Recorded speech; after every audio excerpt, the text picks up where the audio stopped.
our speaker here, and I'll have Justin introduce the next panel. Okay, welcome back, everyone. So panel 3, Innovative Discourses. Unfortunately, Brian McGrath from Parsons New School hasn't been able to join us today, but we still have our other 2 speakers for this panel. So this panel looks forward, broadening the discourse on urban design to address critical issues of expansion, globalization, and the human experience.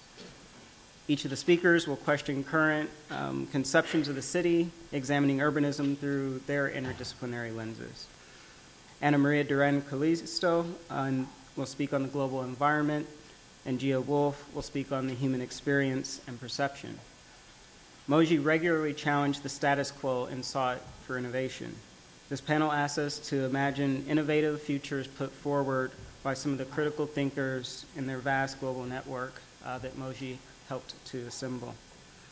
So our first speaker will be María Durán Calisto. She is the principal at Estudio A0 or Zero, I don't know. And she is an architect and researcher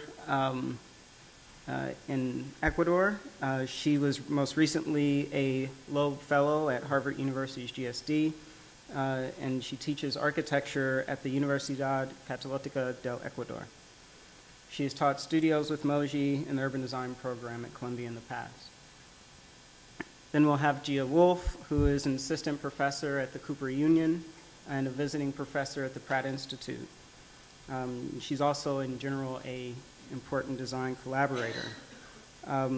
In 2013, she won the Will Wright Prize as a design collaborator with Freesale Architecture and the Phantom Limb Company on a marionette set design. So, María.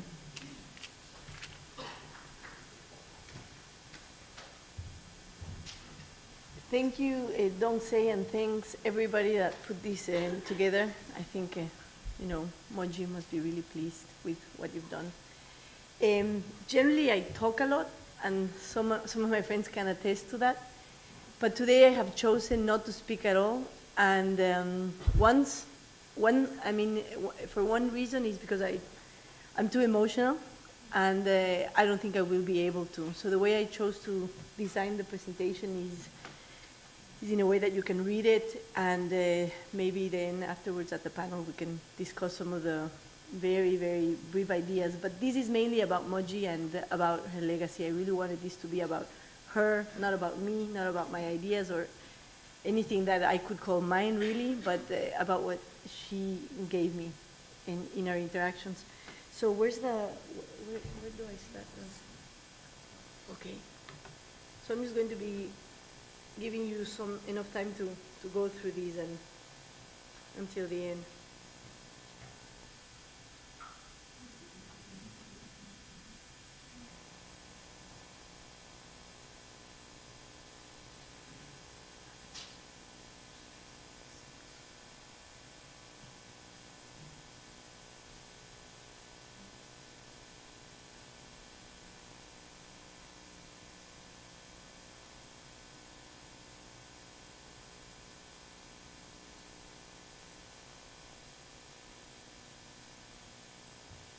She used to call me AM.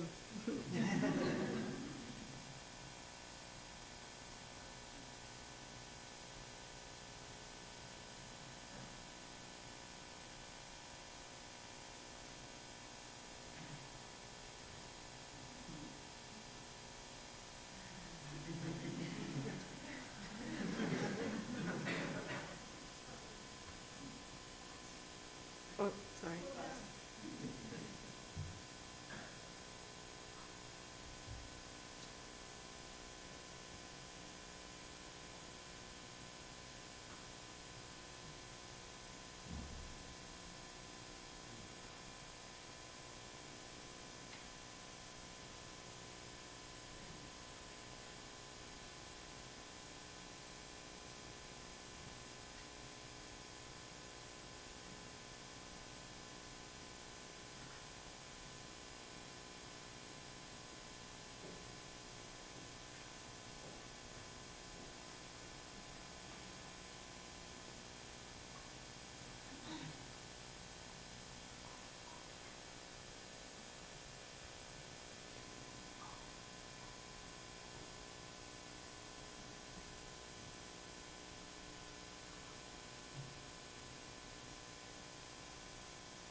And there she is as well.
This is something Mojdeh gave me at some point.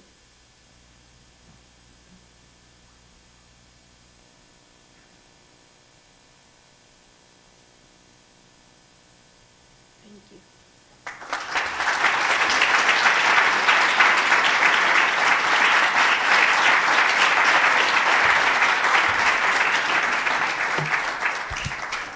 Next we have Gia Wolf.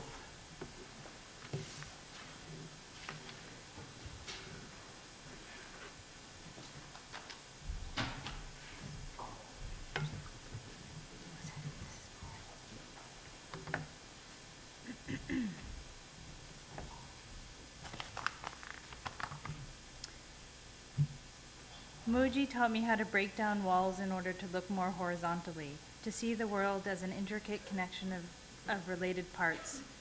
The symposium today has been reflecting on Mojdeh's innovation within the urban discourse, but I think it goes beyond that, beyond architectural discourse and towards a human experience.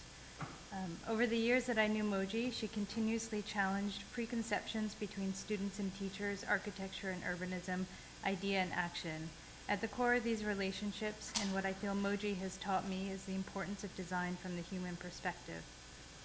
When I think of one of my more recent interactions with Mojdeh, it was trying to organize a studio visit in Sunset Park, Brooklyn, where she and a group of her graduate students from Columbia were taking a bike ride.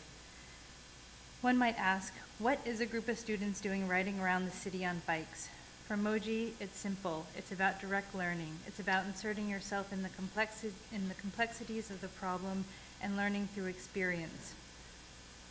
I chose a few projects to share that in various ways, that in various physical or theoretical ways takes into account the human experience. And I'll go through those very quickly because I'd like to end on one project that, similar to Mojdeh's bike ride through Brooklyn, I took a plane ride to Rio to learn through experience. So the first few projects I chose because not only do they touch on the human experience, but they are at the fringe of architecture or of art or urbanism, which, having listened to everybody present so far today, I think it's clear how much Mojdeh really works on the fringe and how she breaks down the distinction between these categories. So this first project is called Portali. and it's an installation. It's a 25-foot diameter circle situated at the edge of a three-sided courtyard, and it's a physical threshold between the buildings as well as a metaphorical threshold, a portal between the real and the imaginary.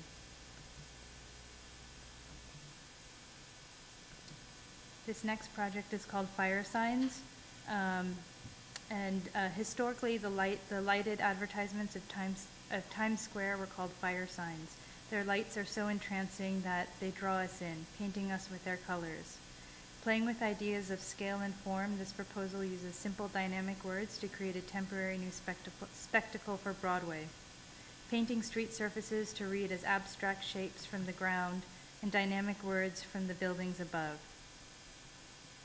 Walking along the plazas or sitting at a table, viewers piece together, making poetry from one word to the other. Super, amaze, things, solid, really, shiny, extreme.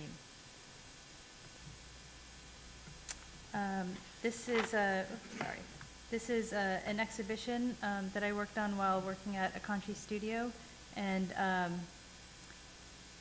it was really important that the space and experience embodied the ideas on display. The exhibition brought the viewer into the world of the studio. The display system was made from fabric surfaces that twisted through the gallery and made pockets of spaces above and around you. Projections passed through the fabric and allowed for one reading, multiple readings, and rereadings of the work, which I think we can all attest is how Moji reads work. She rereads work. This is Bodybuilding and Flex Spaces, is a studio I teach at Pratt, and it asks us if a garment can be a paradigm for a building.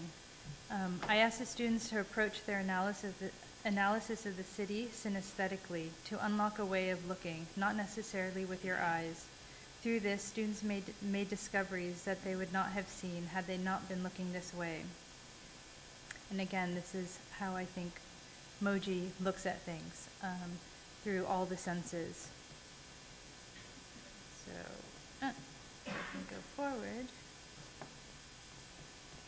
Okay, here. So here are some examples: nesting, folding, mirroring, pneumatics.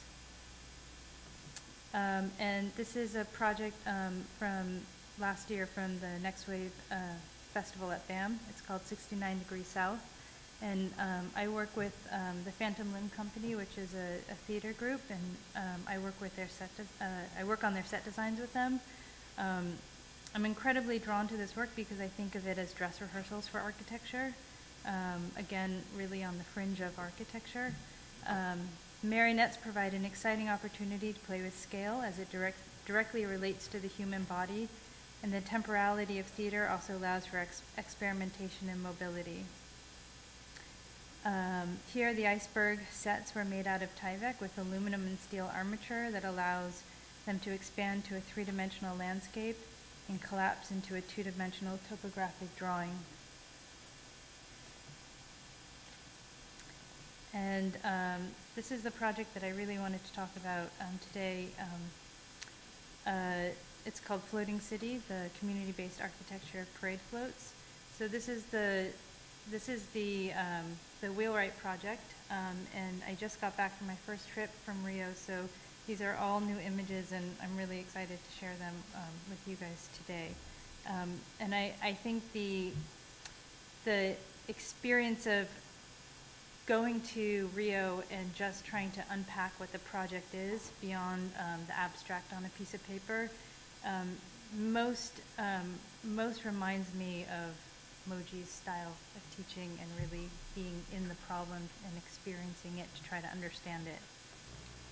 So just super fast, the project will travel to various other countries also to look at carnivals, but the main research will be in Rio. So I did want to read to you the experience that inspired the proposal. So walking the streets of Antigua, Guatemala, we noticed more and more people were beginning to walk in the same direction. Within minutes, we were no longer 2, but 200, all walking down the same street towards a church in anticipation of something. We waited. The energy became palpable. The large doors of the church opened and a float carrying the Virgin Mary emerged. 40 women carried the floats on their shoulders. Slowly and rhythmically, they marched through the streets from morning to night. Carpets of flowers and dyed grasses decorated the street surfaces for the float to travel over. Throughout the city, people stood by ready to join the spectacle, someone to divert traffic, someone to lift the overhead electrical lines, someone to push a generator, someone ready to replace an exhausted float bearer. The float transforms the city. Its scale makes exterior streets into interior rooms of a street theater. The impact this float had on the entire city was mesmerizing. It seemed to bring every person out to the streets and unify the city with a greater sense of collective and place. The research will focus on some of the world's largest parade floats, floats that reach the size of multiple-story buildings with movable animated parts, floats that are both sculpture and stage, a spectacle and a gathering point for community. The focus will be on the parade float as a locus for community, the social and technical aspects of float creation, and the interplay between the city, street, and the moving float. So at this point, I don't have that much documentation on the constructions of the floats yet. So for now, I'm just really learning how the whole operation works.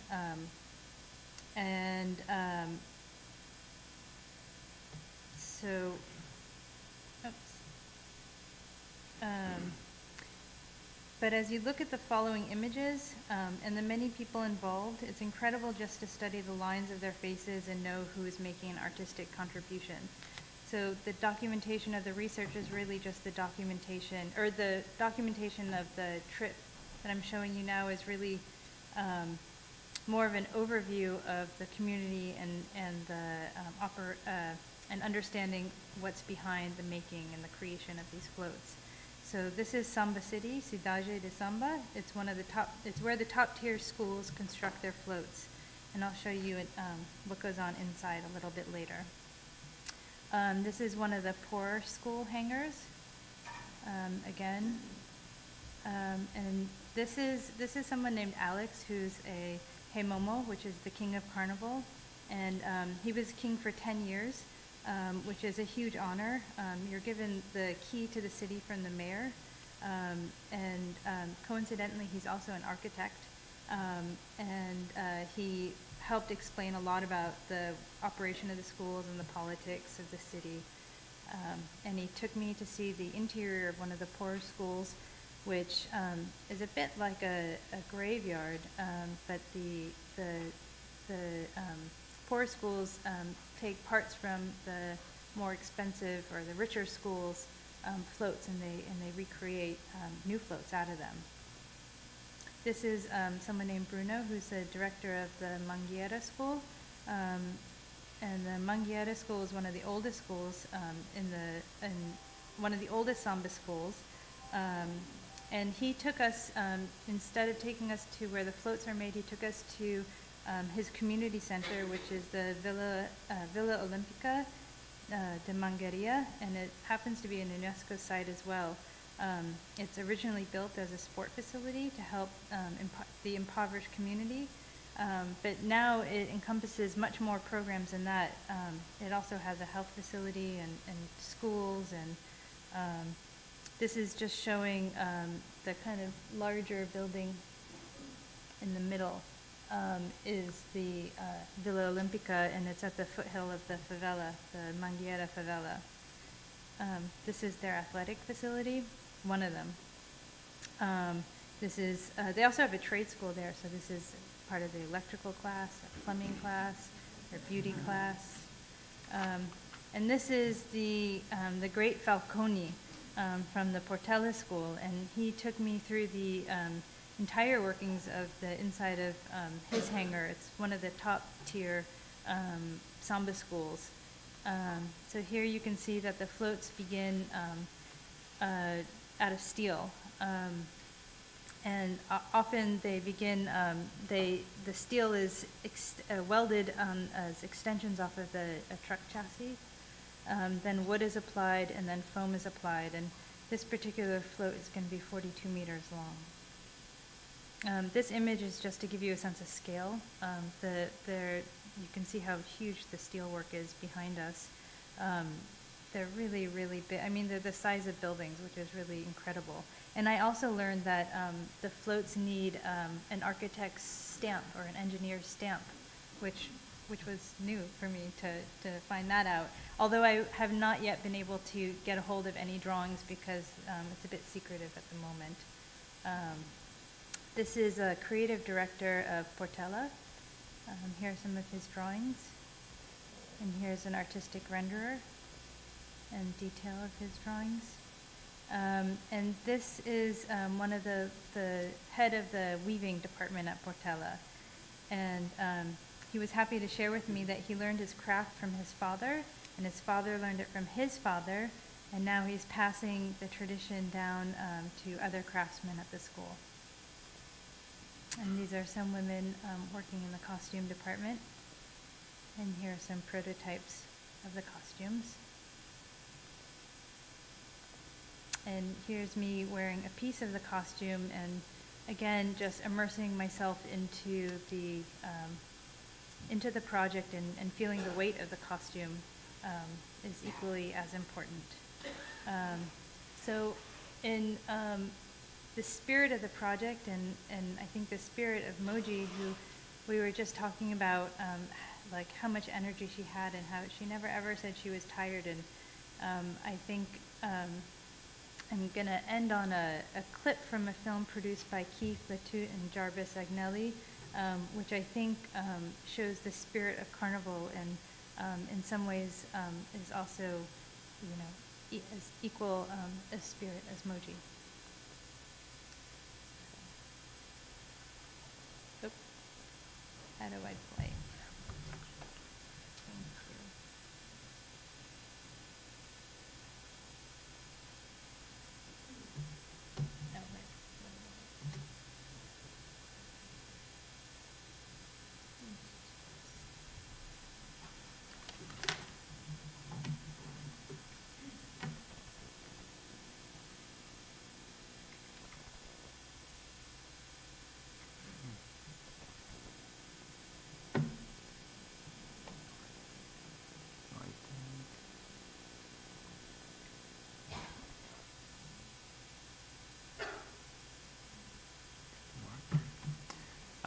Sorry, we did test it and it worked before, and it always happens the way, when you present it. So maybe we'll just close the file and maybe reload it.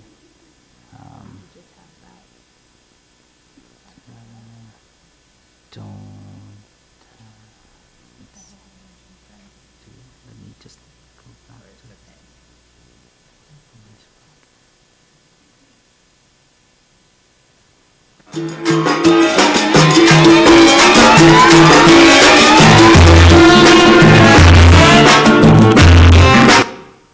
Sorry, that was loud.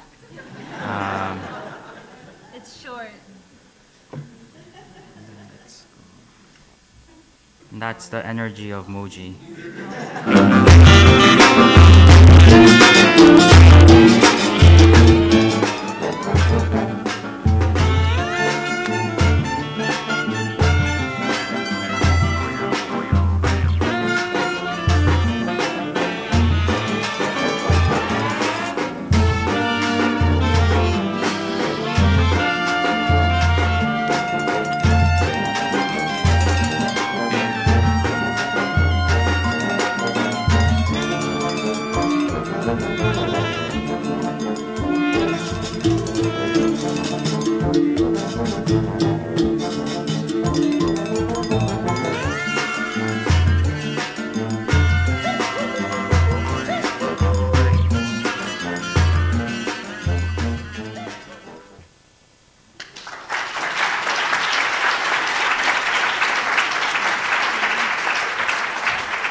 Great, thank you guys.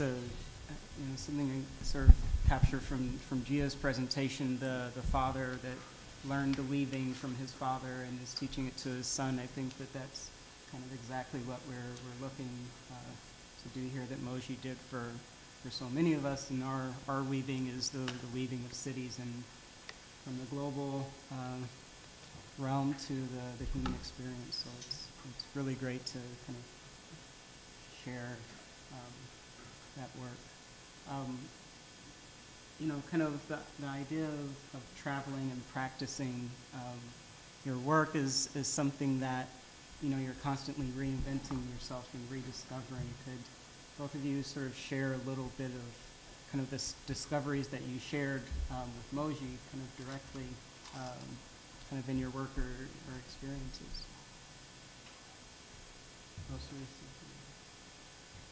I guess that specifically, Sorry. no, that white table, Mojdeh saw me literally crying in that white table when I was looking at the webpage of IRSA, the project to integrate Latin America with infrastructure, and it seems to me that you're working in Brazil, and with one of the most beautiful aspects of it, you know, that incredible, talking about colonialism, African influence in Brazil.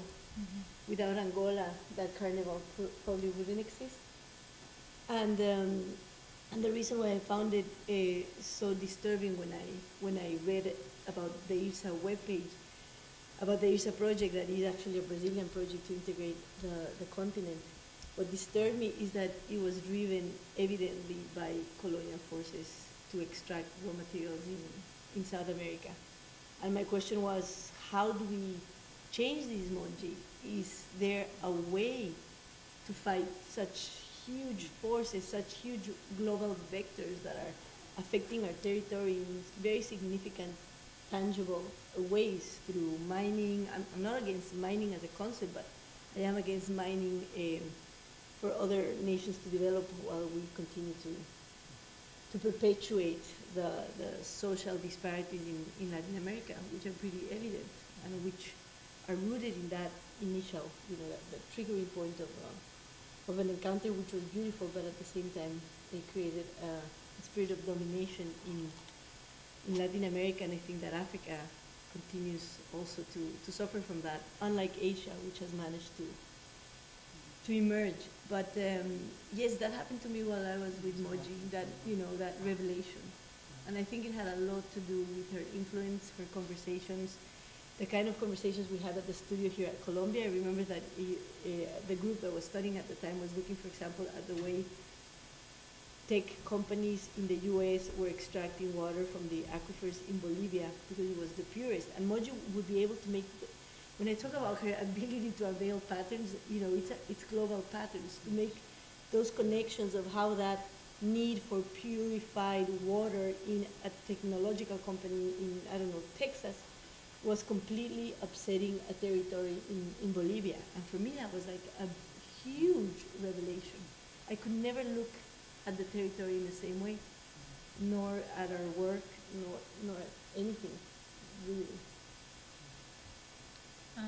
I think so many of the issues that Mojdeh deals with are really huge. I mean, what you're talking about too are these huge issues, and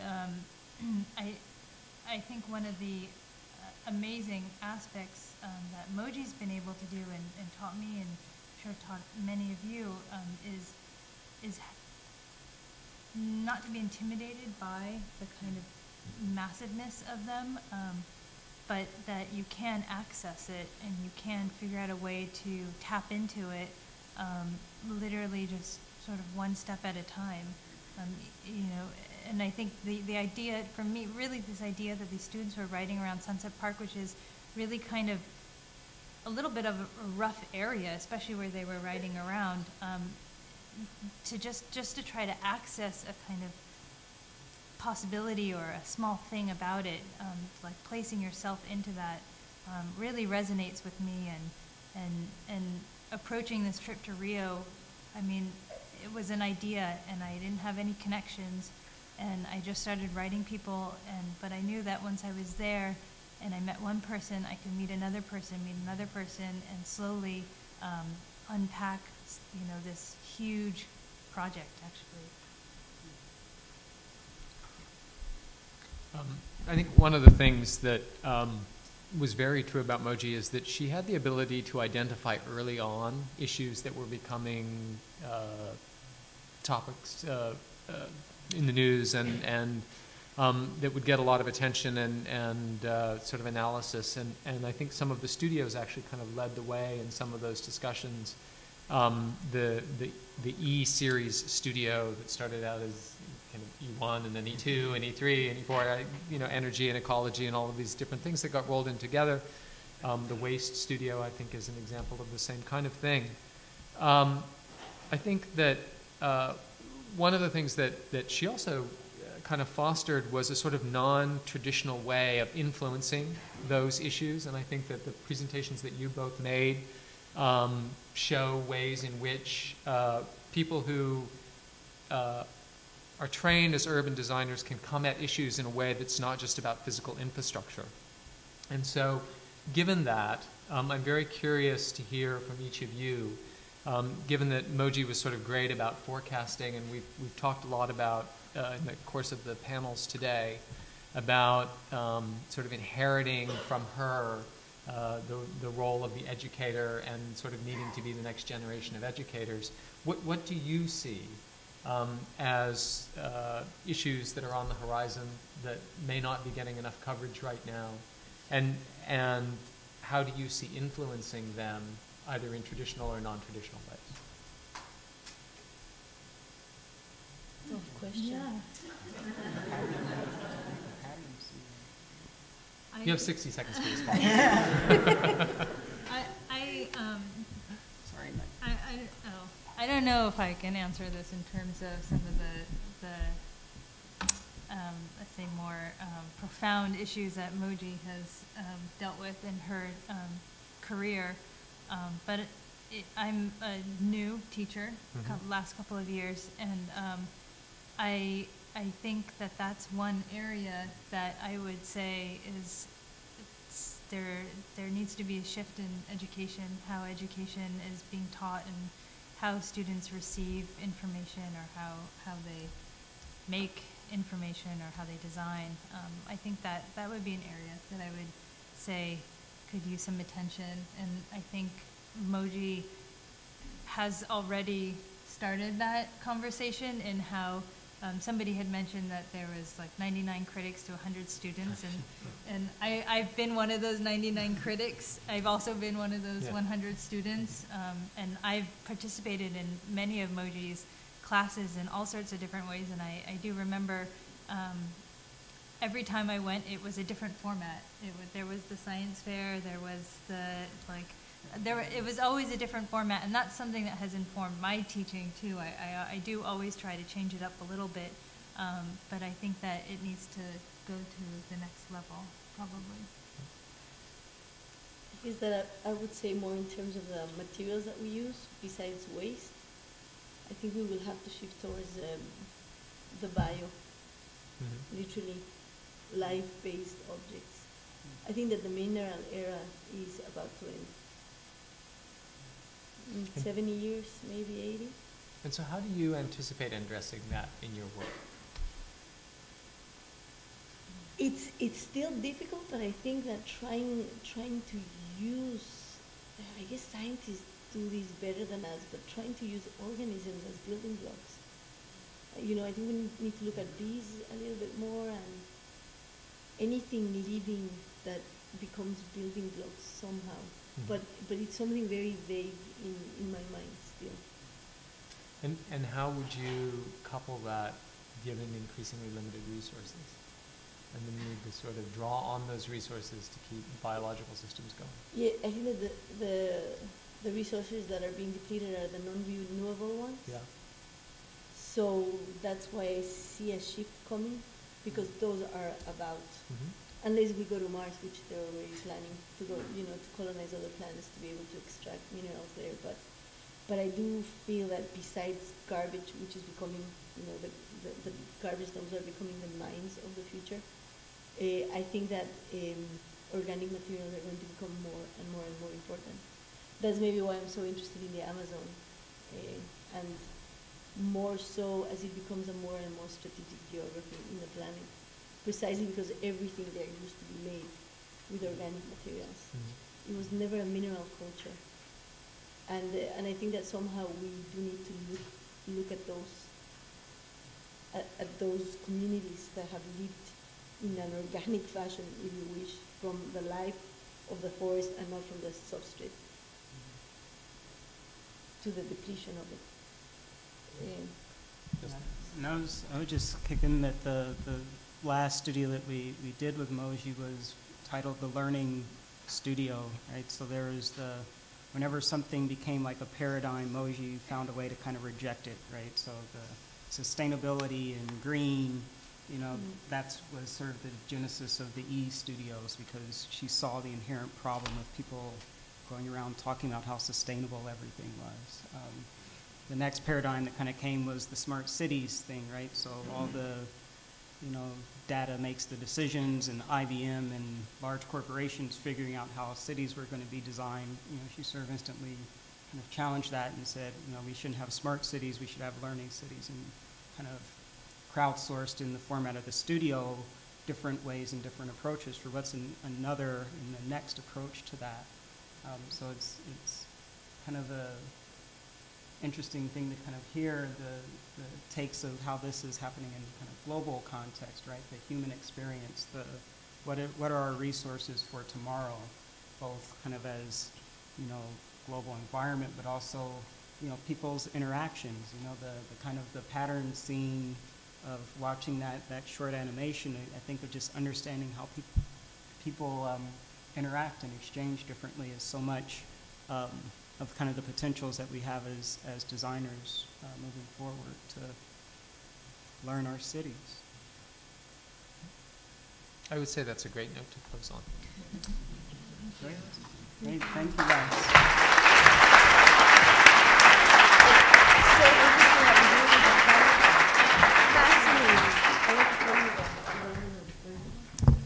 So we have a couple of other things to address, and next we have Hale, who is the daughter of the late Professor Mojdeh Baratloo.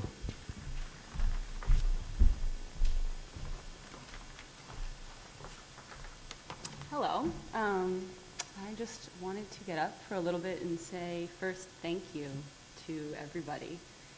First to the speakers who came from all over, who really make me feel like I've come back home, which is really, it's a treat in a lot of ways that this is the world that I grew up in, and these are the discussions that, like, we're always critical, as Laura says, always critical to have. And it was the dinner time discussions and the breakfast time discussions, and it's very special to be included in this world. I wanted to really thank the organizers of this event, who are my New York rock. You know, you guys are my cousins here. So Justin and Dongsei, Nickie, and Fetu, who can't be here, but who's awesome. Skye and Lee, and Casey, who has known me longer than I've known you, but who always turns up at the right moments. And to, of course, Danielle and Richard and the school for supporting this event and enabling these discussions, being a resource for that. I think that it's really amazing that this is a legacy, and legacies really are a continuation, right, to the point of a specific and very directed action. And it's very exciting to me to see that in these conversations. And I hope to be able to continue to be a part of them. So I thank you guys all for being here for that.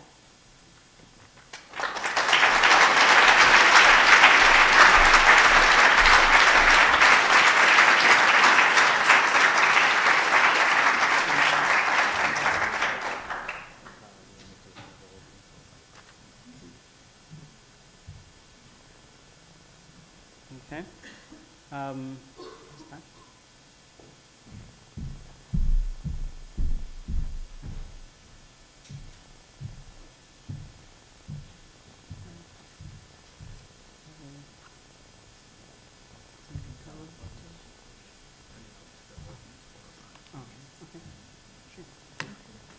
Okay, so what we wanted to do is to sort of open it up to all of the guests here, if there are any sort of comments, tributes, ideas, moves forward to talk about Mojdeh's legacy.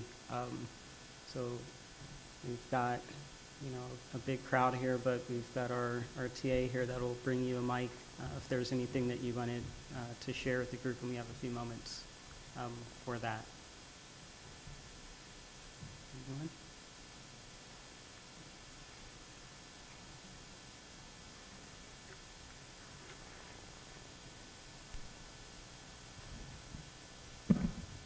Hi, my name is Tamon Evans, and I guess I'm one of many of Mojdeh students who are in the room today. I feel like I've known her for eons, and I remember Hale when she was like this big. But I have a particular memory when Mojdeh took all of us out to Santa Fe, New Mexico, to see Walter de Maria's lightning field, and we were all wrapped up in these blankets in the middle of the desert. And I was obsessed with documenting as much as I could, even though it was illegal. We were supposed to leave our cameras behind. Mojdeh's like, I won't tell if you won't tell. But I was so obsessed with documenting things that I wasn't sort of really embracing this incredible moment that was actually a very rare opportunity. I remember there was this point when Mojdeh told me to stop. She says, just stop and put your camera down and listen.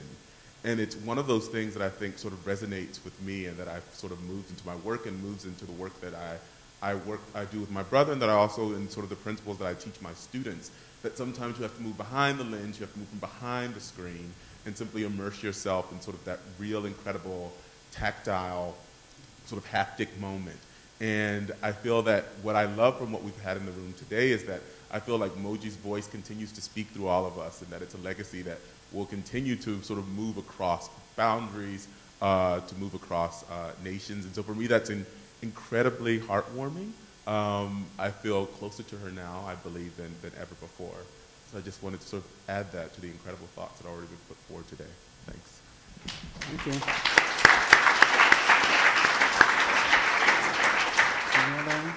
Any other comments? Okay. Oh, no. Okay.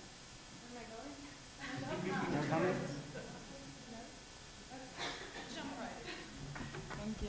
Hi, I'm Alessia Vitali. I'm from Rome. I arrived yesterday to stay with you and with Mojdeh, of course. And Mojdeh for me is a mentor. I'm sorry, I will read because for me it's simple. She taught me to go beyond the limits of the disciplines, to investigate the facts and the territory from some point of view that firstly seems hidden. She taught me to do always a step more when I decided to stop. And finally, she taught me to research and to appreciate the taste of life. I never heard in a few hours the word or the concept behind used so many times. Mojdeh still do what she always did. She goes beyond. Thank you.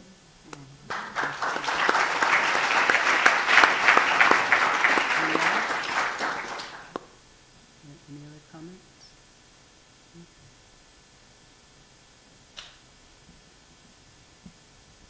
So I did New York, Paris, 2004, 2005.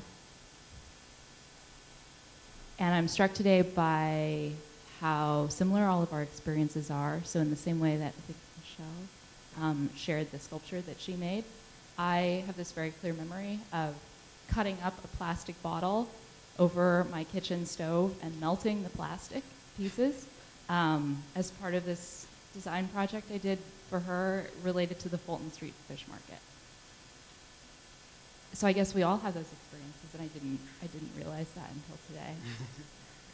I also met her when I was 21, and I've been teaching high school and middle school since I turned 22, so the past 8 or 9 years or so.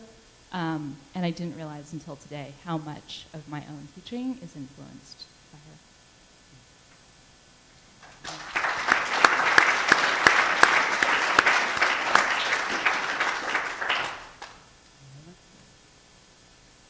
Any other comments? I met Mojdeh back in the late 90s, and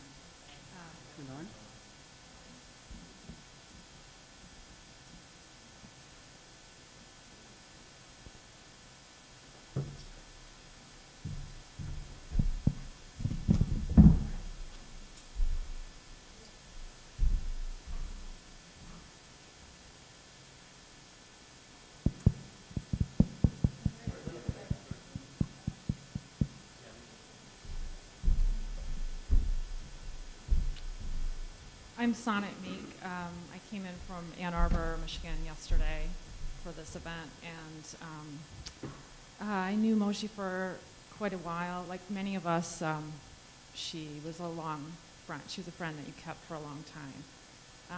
And she permeated just so many areas of my life, and I'm so proud to know her, and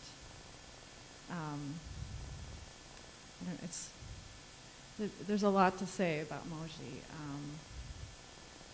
Probably the most important thing is that she was a mentor for so many of us, and she guided us and directed us, and you really felt that she cared for you. There's been different times in my life that she was not afraid to speak her mind. If you had a problem, a personal problem or other problem, she had wisdom to offer, and that went, in terms of schooling, and family, and relationships, and I miss her often. I would like to call her up and speak to her, and it's when I found out that she passed, I felt a very personal loss. I'm sure, like many of you, that I felt selfish that I wouldn't have her for myself, just looking back at how many different areas of my life that she permeated.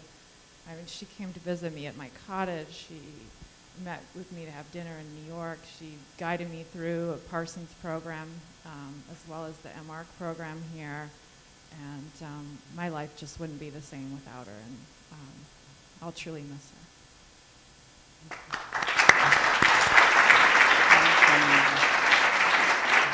Behind you.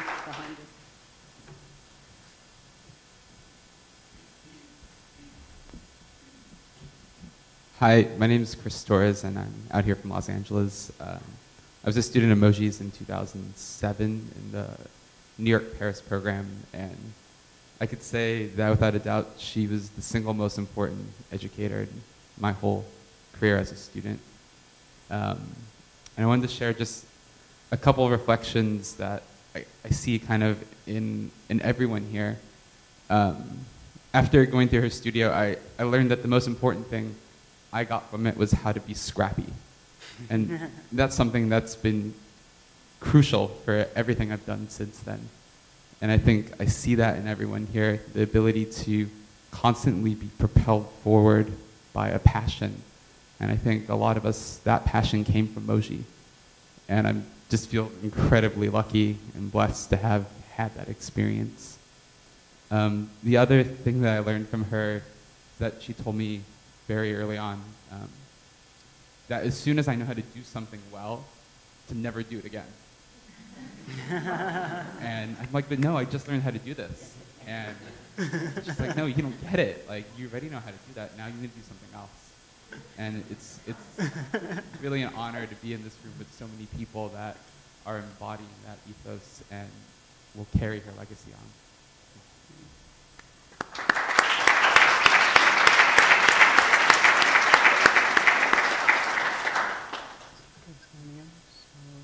Over here.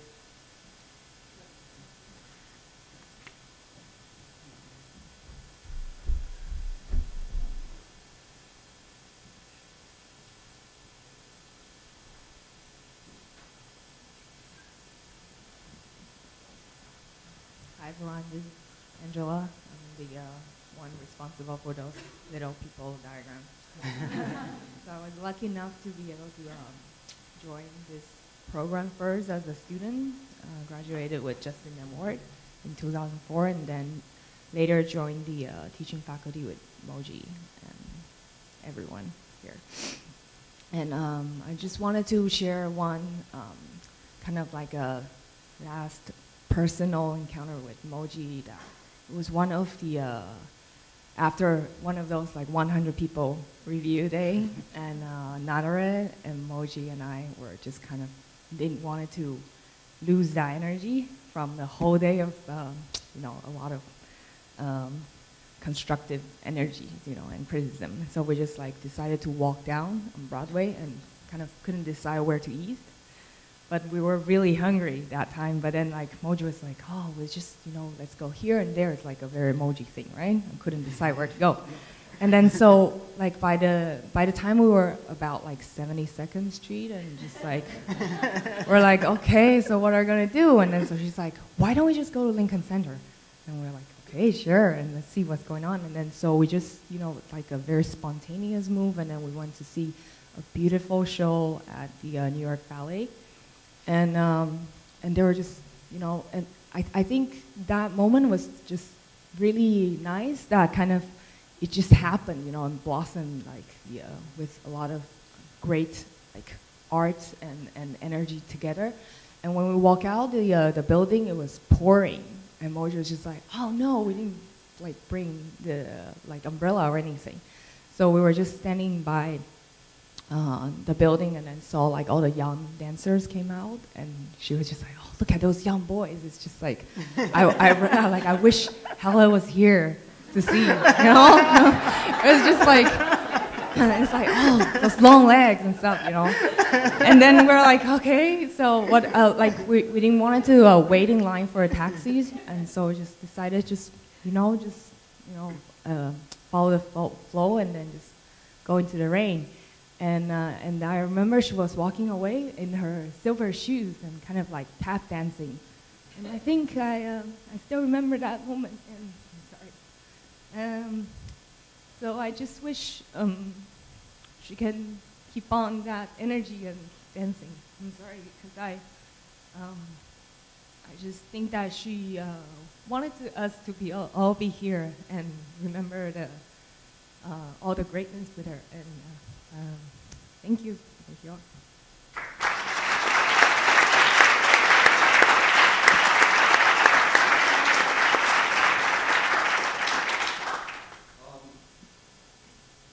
Moji was a very, very strong person, and I think it's evident in many of the situations that we always see her in. I unfortunately had a little squabble with the police at the end of fall semester, and the whole time I was in the jail cell for about 2 days, just, you know, for being an idiot and not being a nice guy to a cop. And when I came back, all I could think of was, oh my God, we're going through finals. Moji's going to kill me. And my team is without me as well. So I went in the first person when I came back. Didn't tell anyone except one of my teammates. And when I came back, she had apparently heard from Lori that I was. And the first thing she did was she took me by the ear. And she said, what the heck were you thinking? Why would you do something like that? So we talked about that for a bit, and then immediately after, I think she could tell I was tired from the experience, she started talking to me about the experience of going to jail as if it was an opportunity of learning. I'm standing in front of her, it's like, okay, yeah, the cuffs and walking around the hallways, and it became an architectural conversation with Moji, barely 2 hours after they had sent me home. And right after that, she told me, we started talking about the project and what the team was doing very, very slowly, and then she said, you know what, go home, sleep, and come back in 2 days. From that little conversation that we had, Moji had this ability of putting a fire in you. I went home after 2 days of not sleeping on a bed, sleeping on a concrete floor, and I actually started working on my final project, and it's something that stays with me. It's no matter what's happening to you outside, there are things that still need to happen, and you have to stay strong and continue in your footsteps, no matter what comes ahead of you. And I think Moji was that kind of person. Nothing really could stop Moji, no matter what happened. And I think that's one of the biggest lessons that I got from her, was never quit, no matter what's just trying to stop you. Thank you.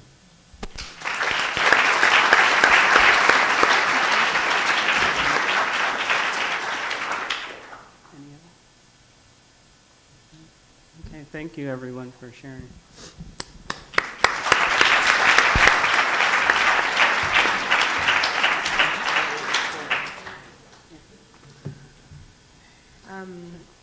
So to pick up on just the last of the stories, my name is Skye Duncan, and I teach in this program with Justin and many people here.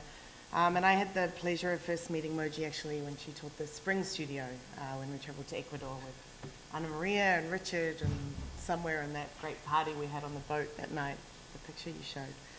And Moji had an incredibly profound effect on the way that I think, the way that I look at the city, the way I listen, the way I learn, and of course in turn the way that I act and work and teach as well. But beyond what I learned from her in the studio, she became like family to me when in my final semester she helped me through the loss of a family member. She literally opened her home to me when Columbia kicked us out of the housing at the end of the year and said, sure, you can come and live at my place. And I went and did that for a summer, and I think I woke up one day and poor Hale came in, and I was like, oh, hi, I'm like one of the students, you know, living here. And she's like, oh, yeah, this always happens, you know. She invited me to go and give a keynote lecture with her in Belgium when I was right out of school, and just the huge number of stories that went on and the way that she profoundly impacted me and who I am today and what I do. And I think the thing that blows my mind the most is that when I think about the effect she had on me and how special she made me feel, and I realize that there's hundreds, if not thousands of other people that she allowed them to feel the same way and to really give them that special attention. And it's kind of unfathomable to me of how somebody is able to do that. But what we did do with a few of us that happened to be in the city when we heard of Moji's passing earlier this year was we got together and we had a few brainstorming sessions and tried to figure out what on earth we could do to try and honor her legacy and to allow her to live on, both in the people that knew her, but also in the people who never had the incredible privilege of getting to know Moji and work with her. And we came up with 3 kind of general ideas, and one was today, an event where everyone could come and share these experiences and learn about Moji's work. And, you know, we've had incredible help with an amazing team to put this together today. The second item was finishing up a book, which you're going to hear about in a few moments a little bit more. And the third thing that we wanted to do after back and forth, we decided that Moji, as you've heard today, and it's a word that's been used again and again, about her urging people and urging her students. And we thought that one really great way to help her legacy live on was to create an awards program in her honor, in her name. So we created the Urban Urge Awards, and we set up we shopped it around to a bunch of different people and thought about it, of how we could make this work. And while it's not finalized at this point, we do have a website that we've started, and we started fundraising a couple of months ago, and we're pretty blown away actually to say that we've already raised over $25,000 for this awards program.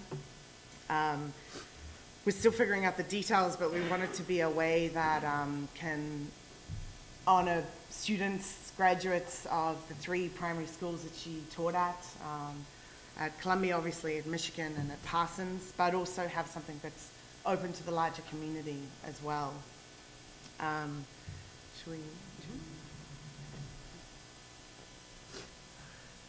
We wanted to say thank you to a lot of the people who have already donated, but first we wanted to just put out, this is not final, but it's an idea of what we're trying to do is, and these numbers may change, but we're hoping to keep the fundraising going until the end of this year. The idea that obviously they can be still tax-deductible donations.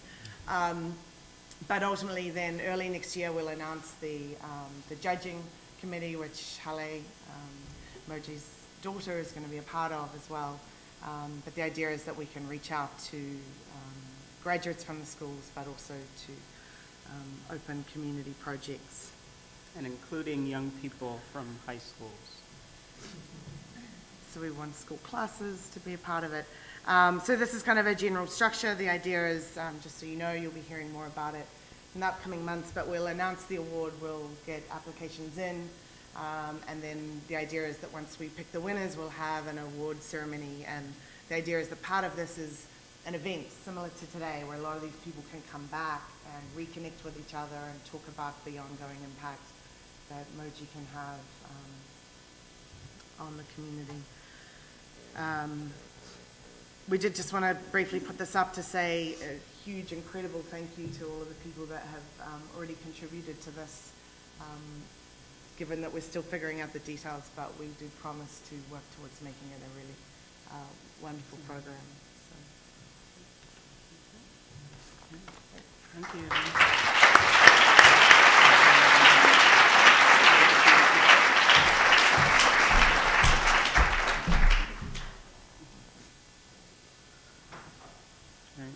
So we wanted to sort of transition.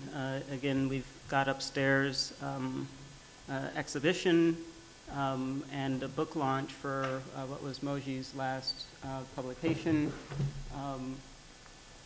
Rebooting Urban Design, looking at energy, economy, and ecology. So I wanted to thank Nickie, Huang for really doing a great job along with Leslie on the exhibition that you'll be seeing upstairs that again has sort of a huge range of work and projects that Moji had done over the years, and a reception for that. And for the book launch, we want to invite Lee and Nickie to say a few words.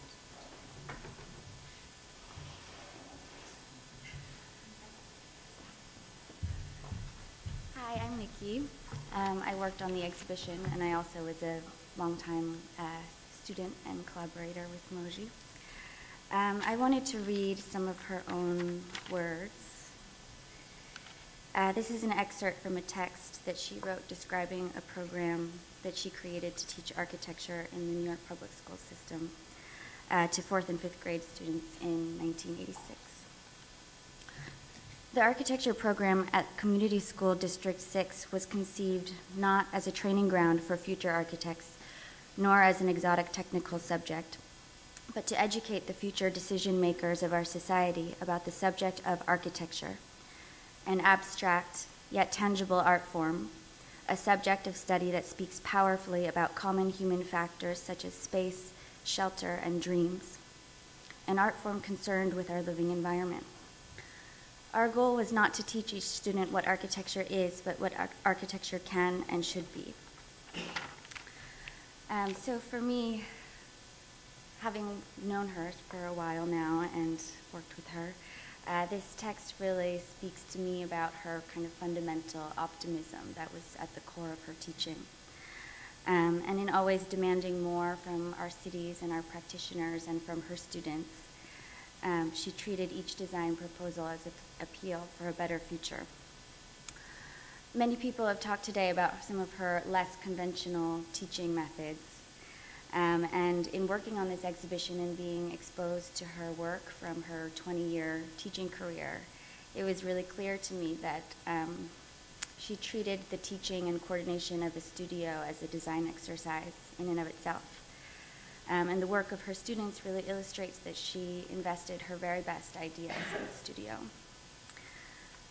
So I'd like to thank a lot of people who helped out with this, Danielle and GSAPP for supporting the exhibition, Richard, David Cohen, Mark Taylor, Gavin Browning, the GSAPP exhibition crew, as well as Dongsei and Lee, Bless, who really made miracles happen, and of course Hale for supporting us, and Fatu, and the many students who helped me out and sent me files at a moment's notice to help get this thing off the ground. So, thank you.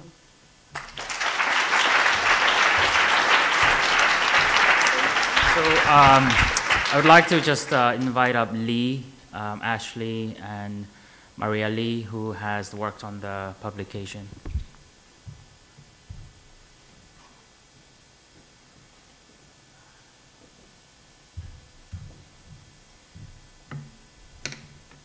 Hello. So I just want to say a few words to introduce the book before, I think we don't have much time. But to talk about this book, I have to mention again Mojdeh's reviews, these crowded reviews of like students and overwhelming comments. And well, I had the opportunity to be her student and also be as a critic in her reviews.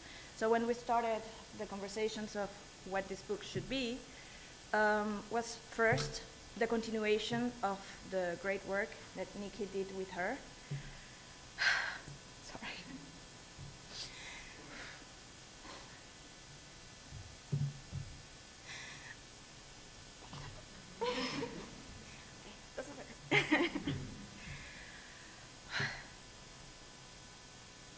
We were so lucky that she figured it out day and night with Mojdeh to make the first. I can't.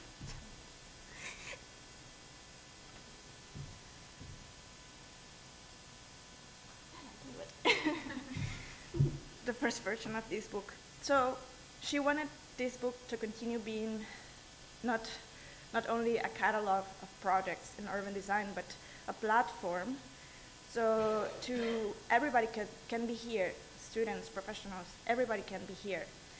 So this book has many voices inside, and these voices enrich the conversation of how to influence change and think in the future of our cities. Sorry. Rebooting urban design is the organized version of those crowded days of reviews, dense but interesting, and you will find there the crowd of students and professionals top on the field of urban design. As Michelle mentioned just early this afternoon, this book is about bringing people together. This is a piece of this big community that she helped create. And, well, to just continue with, with the introduction, I would like to thank especially to all the writers who contributed with their ideas and for their commitment, for their patience to wait 5 years after we started this project in 2009. There's many people to thank for this book, but also I want to thank especially Romina Kandani and Fatou, who are not standing next to us here, but they put their time and effort in this publication, in this project. And I would like to thank especially and my big gratitude to Mojdeh who made this possible.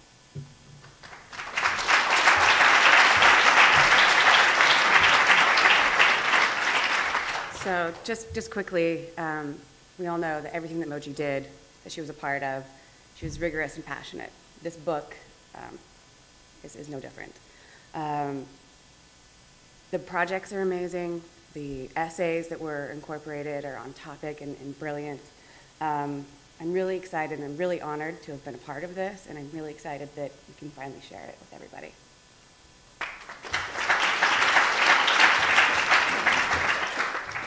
So you've heard a lot about Fatou actually today, as well as Mojdeh.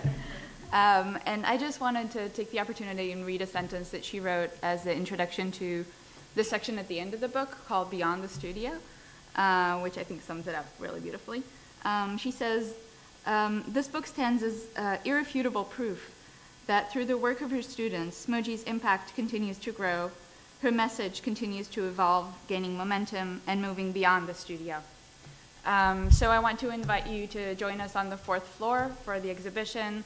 Grab a copy of the book.